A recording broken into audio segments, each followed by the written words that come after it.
PM Modi का संसदीय क्षेत्र और भोले की नगरी काशी दीयों की छटा से नहाया हुआ नजर आएगा। बनारस दौरे पर जा रहे पीएम मोदी गंगा के घाटों पर अलौकिक दृश्य के साक्षी बनेंगे।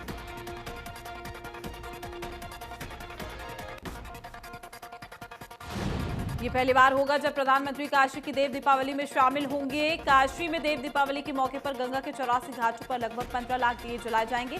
काशी तट लगभग 15 लाख दीपों से जगमगा उठेगा।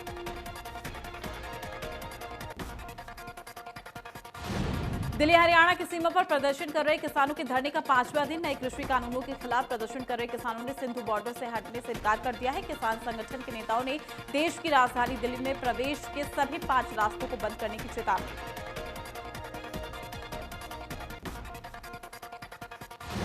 सिंधु और टिकरी बॉर्डर पर हजारों की तादाद में किसान 26 नवंबर से प्रदर्शन कर रहे हैं। उत्तर प्रदेश से दिल्ली में प्रवेश करने वाले गाजीपुर बॉर्डर पर भी किसान प्रदर्शन कर रहे हैं।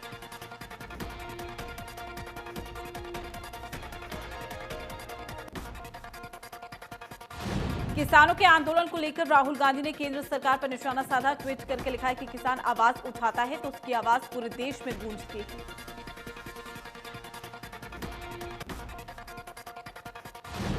वहीं प्रियंका गांधी ने भी ट्वीट करके केंद्र सरकार पर निशाना साधा। प्रियंका ने लिखा, नाम किसान कानून लेकिन सारा फायदा अरबपति मित्रों का।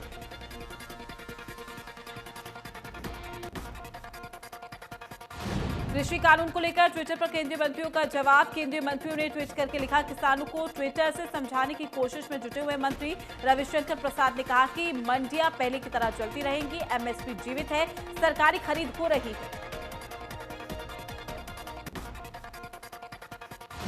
किसान आंदोलन के समर्थन में खापों का उतरना शुरू हो चुका है। सांगवान खाप दिल्ली कूच की रणनीति तैयार कर रही। कुछ देर में चरखी के सागू धाम में भी पंचायत होगी। पंचायत में विधायक सोमवीर सांगवान भी शामिल होंगे। गृह मंत्री की बातचीत की पेशकश को किसानों ने ठुकराकर बुराड़ी जाने से मना कर दिया है। तो देर रात बीजेपी अध्यक्ष जेपी नड्डा के घर पर हाई लेवल बैठक बुलाई गई, जो करीब 2 घंटे तक चली। इस बैठक में बीजेपी अध्यक्ष जेपी नड्डा समेत गृह मंत्री अमित शाह, रक्षा मंत्री राजनाथ सिंह और कृषि मंत्री नरेंद्र सिंह तोमर भी शामिल हुए।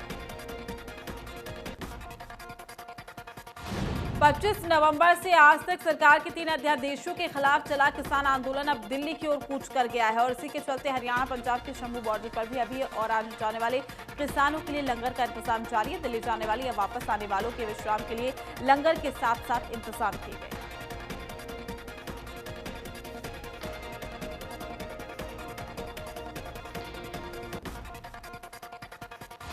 फरीदाबाद के सेक्टर 58 थाना इलाके में महिला ने तेजाब पीकर अपनी जीवन लीला समाप्त कर ली। महिला ने प्रॉपर्टी डीलर की मारपीट से तंग आकर तेजाब पिया है। इलाज के दौरान महिला की मौत हुई।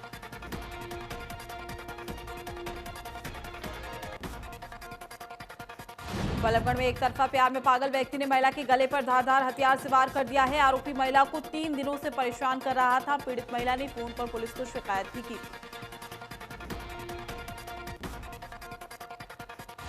करनाल में एक भीषण सड़क हादसे में एक युवक की मौत हो गई है, जिससे मृतक के परिवार में मातम का माहौल है। पुलिस के मुताबिक 32 साल का युवक शादी समारोह से वापस लौट रहा था, तभी रास्ते में एक तेज रफ्तार ट्रक ने बाइक को टक्कर मार दी है, जिससे बाइक सवार युवक की मौत हो गई।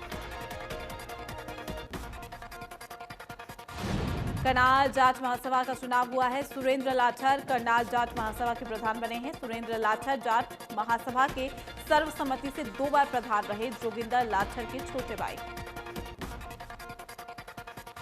पलवल के गांव कारना में 20 साल के युवक की गोली मारकर हत्या करने वाले 4 आरोपियों में से 3 आरोपियों को पुलिस ने गिरफ्तार कर लिया है। युवक को गोली मारकर आरोपियों ने उसका शव कुएं में डाल दिया।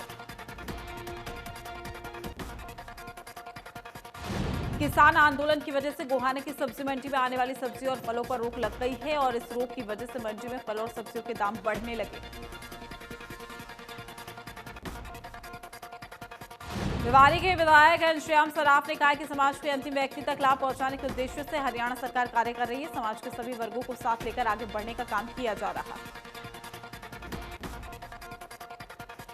3 कृषि कानूनों के विरोध में किसानों का पक्का मोर्चे का धरना शहीद भगत सिंह स्टेडियम के गेट पर रविवार को 54वें दिन भी जारी रहा है और साथ ही किसानों ने केंद्र और प्रदेश सरकार के खिलाफ जमकर नारेबाजी।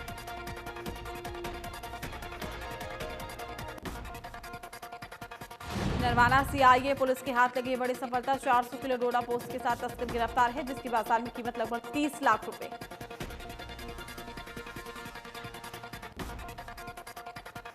प्रदेश में लगातार पारा गिर रहा है, जिससे ठंड बढ़ती जा रही है। यमुनानगर में भी धुंध लोगों की परेशानी का सबब बना हुआ है। धुंध के चलते सड़कों पर वाहनों चालकों को भारी परेशानी का सामना भी करना पड़ा।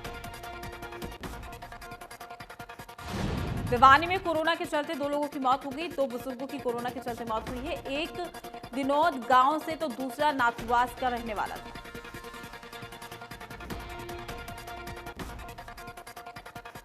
देश में 24 घंटे में 39,036 नए केस मिले हैं। 444 मरीजों की मौत हुई है। 94,32,000 से ज्यादा टोटल केस हुए। 4,46,000 से ज्यादा एक्टिव केस।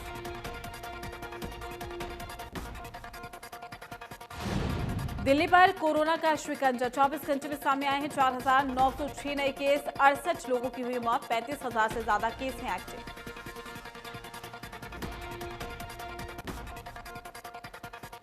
पूरी दुनिया में कोरोना के आंकड़े हुए 6 करोड़ 30 लाख के पार। अब तक 14,65,000 से ज्यादा मरीजों ने गंवाई जान। पूरी दुनिया में अब 1 करोड़ 80 लाख के पार कोरोना के केस एक्टिव।